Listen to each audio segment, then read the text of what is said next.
may be wondering, what the hell does Jackyl have to do with KISS? Well, a lot, at least according to me.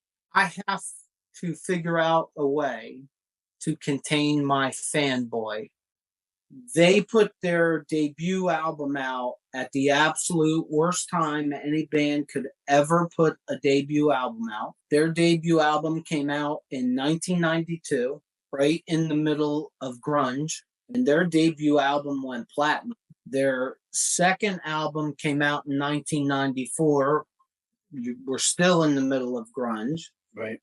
Their second album goes gold. One of the things that jumped out immediately was, oh my God, if AC/DC ever needed to replace Brian Johnson, Jesse James Dupree is the guy to replace him.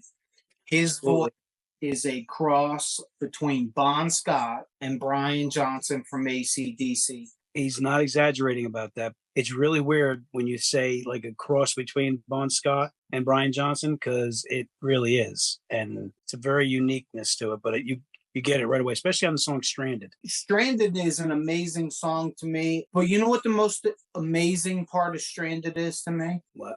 It's new. The song came out in like 2023, 2024. Really?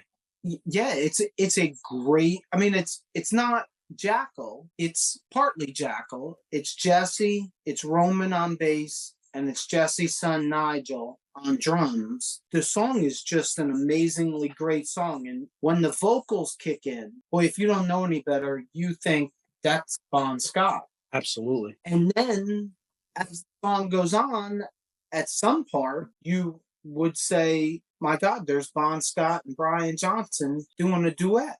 Yeah, it's very interesting. It's amazing. And the more I dove, the more I felt like I had to do an episode on Jackyl for so many, many reasons. And one of those reasons is the fact that they came out with their debut album in 1992. And look, maybe I'm a fanboy.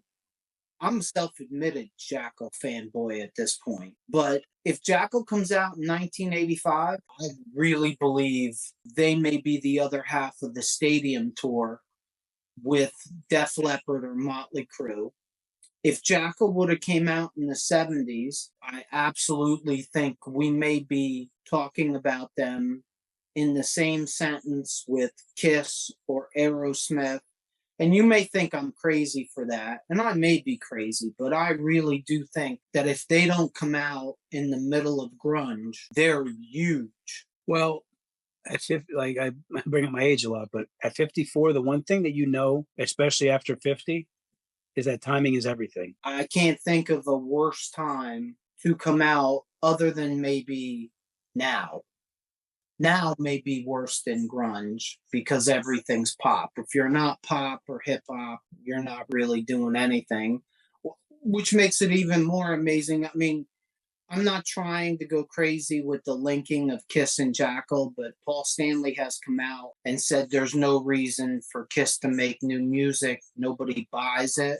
I really don't think Jesse James or Jackyl cares if people buy it or not. They're not only putting out new music, but they're putting out really good music. Stranded is a really good song that if you put it on, you wouldn't think it came out in 2023 or 2024. You wouldn't be able to tell if it came out in the 70s, 80s, or 90s.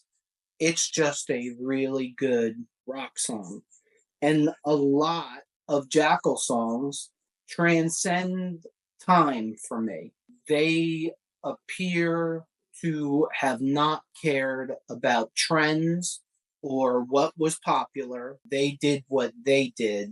In the words of Jesse James Dupree, that's the way we like it. Pa-pow!